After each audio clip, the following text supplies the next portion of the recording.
We begin this morning with a Fox News alert. Overnight, Israel launching sweeping strikes against Iran, targeting its nuclear facilities, military sites, and top commanders. Several Iranian military leaders and nuclear scientists believed to be dead, and right now Israel is beginning to intercept drones sent from Iran in retaliation. But Israel says this is just the beginning of their operation.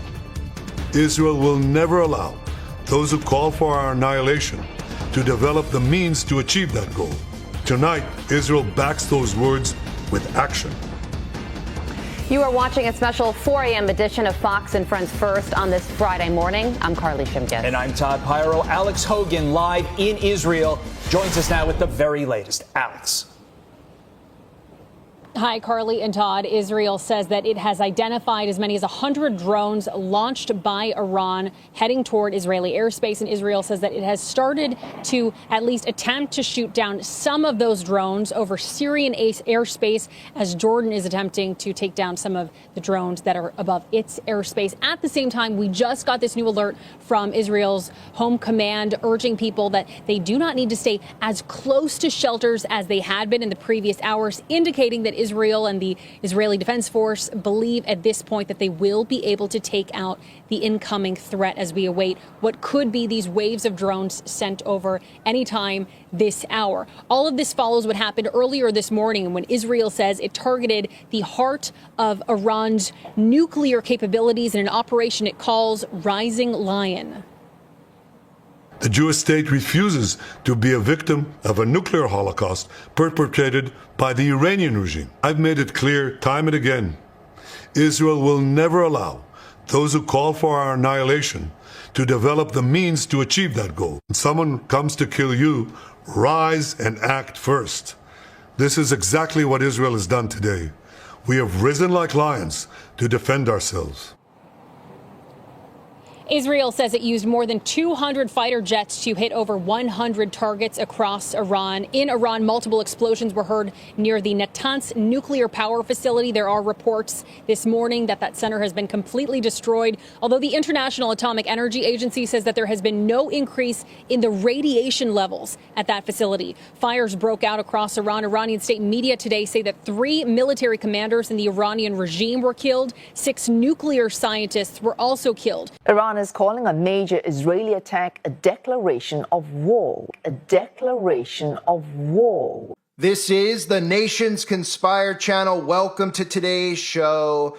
A declaration of war. Israel has struck Iran's nuclear and military sites, and Iran is calling it a declaration of war and potentially the beginning of the scripted World War III. A lot of people like to talk about Albert Pike predicting how the world wars would play out. There's no prediction behind it. This is scripted. This is a blueprint that has been passed down generation after generation on how bringing about World War III, how to script it out, who the players have to be, the provocateurs, and how this entire thing will bring about the end of Christianity, the bringing in of the Luciferian doctrine. And of course, we know what this leads to with biblical prophecy and everything that Israel is trying to do because they purposely want to destroy the Dome of the Rock. And I believe, like I've said over the last year or so, talking about the conflict with Israel and Hamas, to keep an eye on the Dome of the Rock, because that's where the physical third temple is going to be built. So when we follow their script and how they script these things out, how perfect that they did this on Friday the 13th. As I've broken down many times over the years, most people think of the superstitions with Friday the 13th, and they think of Jason Voorhees, and they think of, oh, it's a spooky kind of a day. They don't understand that the connection to Friday the 13th goes back to the Knights Templar, who were arrested by agents of King Philip IV of France, and they were tortured and executed. The crimes they were committing were crimes such as blasphemy, idolatry, and I'm sure some other unimaginable acts that they were doing in secret. And Jacques de Molay was the leader of the Knights Templar. He was the Grand Master of the Knights Templar, who was burned alive. And then the name, of course, de Molay, we know, connected to Freemasonry. De Molays are the younger children who are groomed by Freemason, younger males into becoming Freemasons as they grow older. They're groomed by Freemasons, and it's named after Jacques de Molay. So nothing is done by coincidence, because of course we know that Freemasons also follow the Kabbalah. They follow Jewish mysticism and black magic, which of course most Christians don't have any understanding of, because they're taught that the Jewish people, the ones who claim to be and are not, actually read from the Torah. They believe that they read the books of the Old Testament. They have no understanding of the Kabbalah, the Zohar, and of course, the Talmud. But I won't go into more detail about that. Let's take a look at some of the things that are surrounding this Friday the 13th ambush, where Israel and Iran are clearly going into war, and America, of course, will be dragged into this as a tentacle that America is to the industrial complex known as Israel. Donald Trump tweeted out, "I gave Iran chance after chance to make a deal. I told them in the strongest of words to just do it.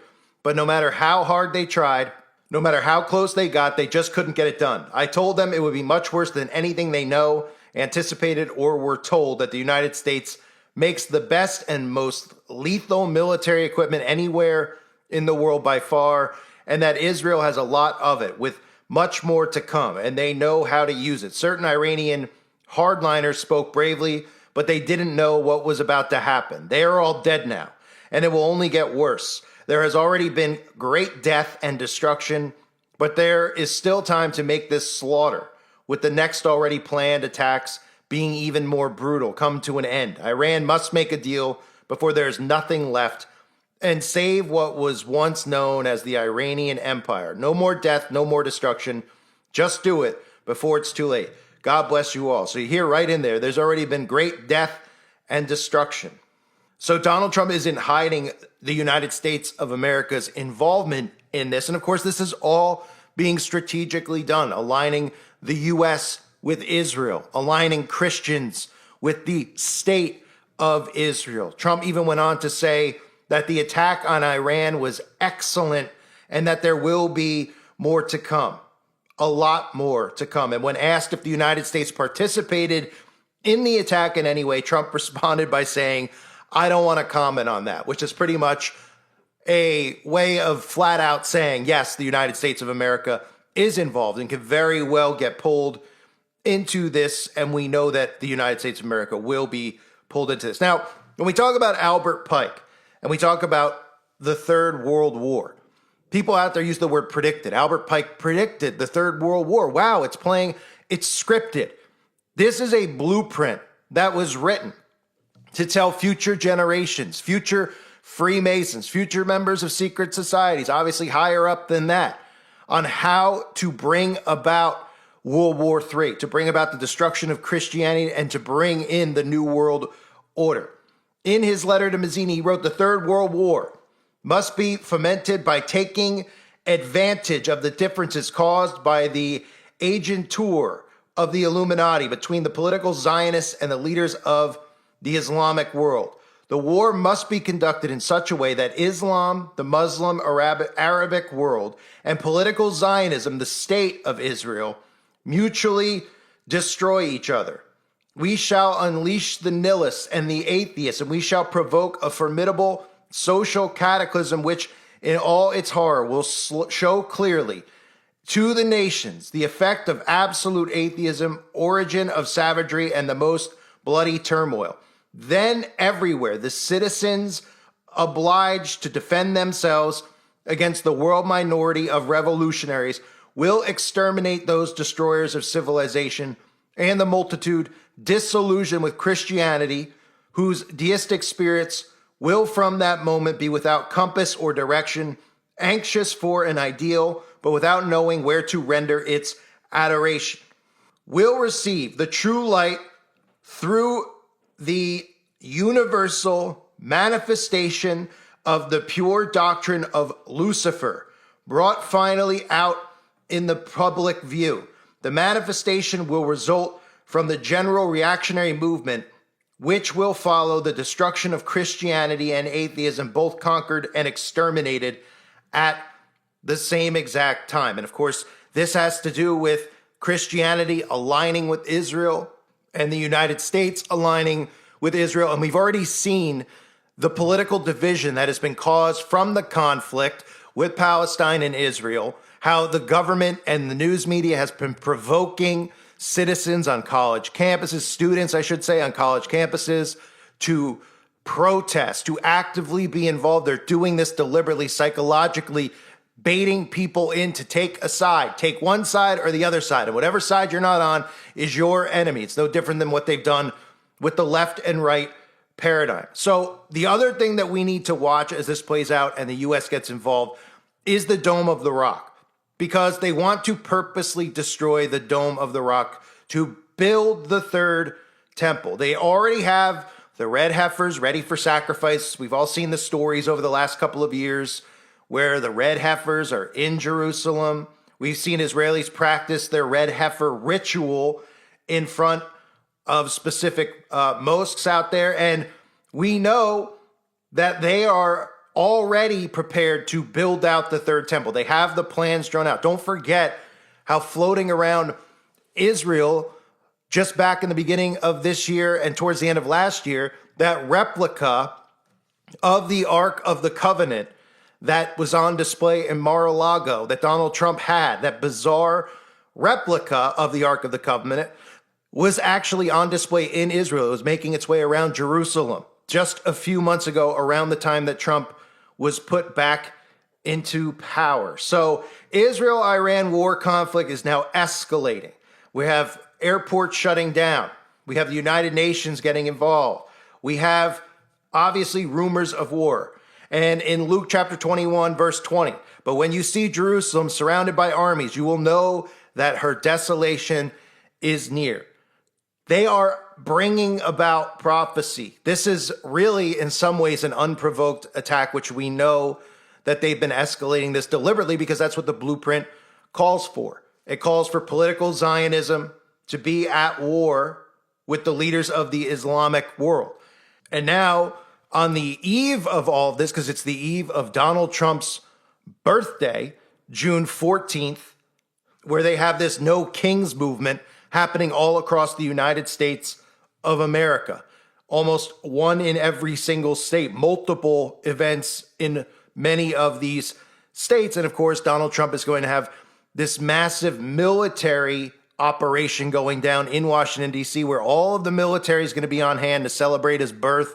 Tanks are going to be there. So we have potential for a massive false flag to occur on June 14th or June 15th this weekend with, of course, how this entire thing is playing out, where Donald Trump is already instantly involved, siding with Israel, saying, well, America's not really involved, but then saying that this is excellent, this is great, that, worse things are to come if they don't do a deal. Obviously, this is all just part of the charade and the show of doing a deal. No deal is going to be done because they're deliberately bringing about war. This is a declaration of war that they want to bring about. Nations will be obviously lured in. We've talked about these allies, some nations who are, partnering up with one another, allied powers, allied forces. We're going to start seeing this now, like chess pieces. Who's aligning with who? Who's backing who? Is Russia going to back Iran? The United States is going to back Israel. Who's China going to back? This is going to be big. It's going to be a spectacle that they're going to play out in front of us. And they're going to bring people deeper and deeper into this psychologically with a lot of the false flags that they put out there in the media. And remember, the only ones who are really under attack are the civilians. Innocent civilians are under attack. They're not going after targeted military groups. They're hitting civilian homes. They're hitting civilian hospitals. That's what they do. That's what they've been doing. They just fire missiles and they go in and they raid people's homes and they butcher people. That's what's going on here. It's a war against civilians. It's not a war of Iran versus Israel. The people are the ones who are in their way that they're going to take down. And as they declare war on one another, it just gives them the opportunity to do things like deliberately destroy the Dome of the Rock because they strategically want to build the physical third temple in that specific location. So obviously there's going to be a lot of stuff to cover over the coming days. We're going to hear a lot of stuff going back and forth with Donald Trump and Iran, but this has been building up for a while. The precursor, which was the attacks on October 7, 2023, Since then, since this has been drawn out, this gets people deeper and more psychologically invested and involved.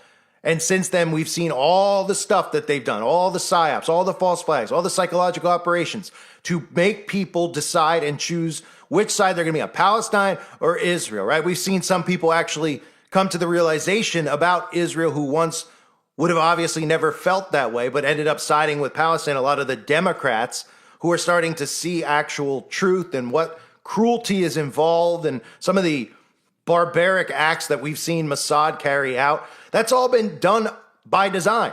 They've given people a year and a half to get emotionally invested in all this stuff with Hamas and Israel, and now we're going to see this escalate. And more people are going to get more invested. And then America's involvement in this, Canada's potential involvement. Who is siding with who? Who's on whose team? This is all part of divide and conquer. But pay close attention to the Dome of the Rock and any potential false flags that could occur on Donald Trump's birthday, which could be carried out. And then, of course, we know would be a government operation from our own government carrying out a false flag and then telling us that it was Iran so that we side with Israel. Because that's another thing that they're going to need to do moving forward. They're going to need to carry out false flag events like the 11th day of September when they told us that it was, Al-Qaeda and it was all these guys, right? Osama bin Laden out in a cave when it was actually quite the opposite. They need to carry out another event like that on American soil to get Americans sucked back in to wanting war with Iran, to wanting to destroy Iran, and then wanting them, obviously, most importantly, to get in bed with the state of Israel. And we remember when the 11th day of September happened, the type of patriotism that came out of that. How when people first saw it, how people felt more American than they had ever felt, right? And obviously many people over time woke up to a lot of the what they call conspiracy theories revolving around September 11th, the narrative of planes destroying the two buildings. There's so many things, Building 7 going down. All these, these stories that actually started to wake people up, but ultimately many didn't wake up to who was really behind it. But we all know that the small hats are obviously behind all of these operations. So expect them to carry out, I would, on American soil, a false flag event. Not saying that that's going to happen on Trump's birthday. They might give it time because there are plenty other false flags going to be occurring with these no king movement events that, of course, are going to allow the government to bring in more National Guard, maybe martial law, bring in more drone surveillance, as I covered in previous videos. But any type of event on American soil that's carried out, they will blame on Iran to get Americans in bed fully with the state of Israel and wanting America to join side by side with Israel and in a declaration of war, go into war against Iran. So that's what I expect to see happen because, you look at a lot of the pushback. There's not, look, they want you to always sympathize with the state of Israel. That's what they want. That's why they victimize Israel. It's even risky to even talk about it on any platform, okay? So in order to do that, and they, when they see people out there who are pushing back against Israel, they automatically go, all right, we need to carry out a false flag so we can blame Iran. We can tell Americans who might be siding with Palestine that Iran is responsible for, an attack on some building in New York or Chicago or LA to make them drawn more in to sympathize with the state of Israel and want war against Iran. So this is just a massive psychological operation, but a declaration of war nonetheless has been declared. Again, keep an eye on the Dome of the Rock. Keep an eye on America's involvement. Obviously, the stuff that Donald Trump is going to spew off over and over and over and over and over again to show you that America is obviously involved in any declaration of war against Iran. But the biggest thing they have to do is convince the people to side with Israel against Iran, and that's where you start seeing false flags carried out on U.S. soil. I thank everybody for being here. I hope you're all doing well. God bless you and your families as always.